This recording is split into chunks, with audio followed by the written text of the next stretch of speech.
Hello everyone, আসসালামু আলাইকুম। তো এখানে হচ্ছে আমার পাতিলগুলা, এই যে দেখেন মানে ওল পড়ে গেছে শুকেছে রাখার জন্য। এখন হচ্ছে এগুলোকে আমি পরিষ্কার করবো ভালো করে। শখের জিনিস তাড়াতাড়ি নষ্ট হয়ে যায়, জানি না এরকম হয় কী কারণে। দুদিন পর পরই মুছি, দুদিন পর পরই এরকম ওল পড়ে যায়।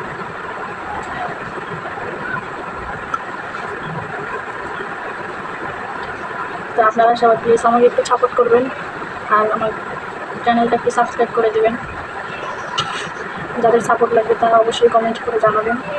আমি সবাইকে কিন্তু সাপোর্ট করি, যারা আমার ভিডিওতে কমেন্ট করে যে আপু আমাকে সাপোর্ট করো, আমি তাদেরকে গিয়ে সাপোর্ট করি, সাবস্ক্রাইব করি, লাইক শেয়ার করি। তো যাদের যাদের লাইক, কমেন্ট, সাবস্ক্রাইব লাগবে অবশ্যই আমাকে বলবা। যে দেখেন এখন পরিষ্কার করার পর কত সুন্দর হয়েছে।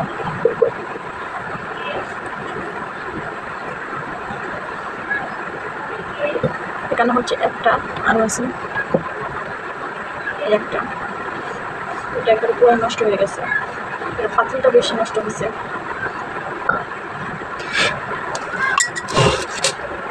এই যে দেখেন পাতিলের অবস্থাটা কেন, আমি কী বলবো, এরকম অবস্থা হয়েছে।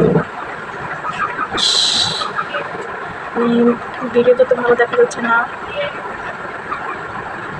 আমি কী বলবো, শখের জিনিস এত কষ্ট করে আমি পাতিলগুলো রাখছি, দেখেন সব শেষ, সামটা উঠে যাচ্ছে। আমি এগুলো ভিজাই, আমি ভুল করছি, এগুলো ভিজাইতে হয় না, তো আমি এগুলো একটু ভিজাই দিয়েছি। এগুলো তো শুধু সাজানোর জিনিস।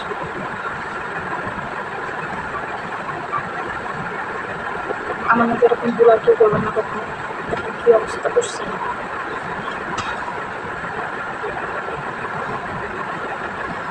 নিজের জিনিস নিজে নষ্ট করি।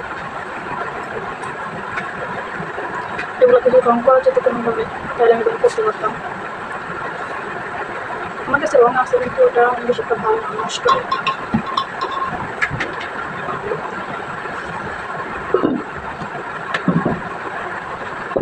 আর হচ্ছে মোট তিনটা পাতিল, তিনটা পাতিল নষ্ট হয়ে গেছে, একটা একটু বেশি হয়েছে।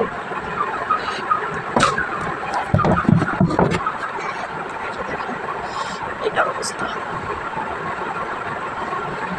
আচ্ছা আপনারা একটু বলেন তো, মানে কী দিলে এগুলো মানে সুন্দর থাকবে, নষ্ট হবে না? আপনারা যদি জানেন অবশ্যই আমাকে বলেন। আসলে আমি বলতে পারতেছি না এগুলো আমি কী দিলে এরকম ভালো হবে।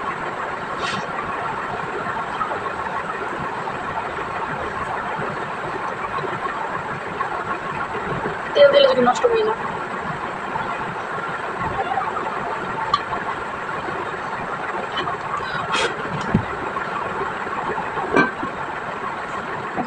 কত সুন্দর তিনটা পাতিল,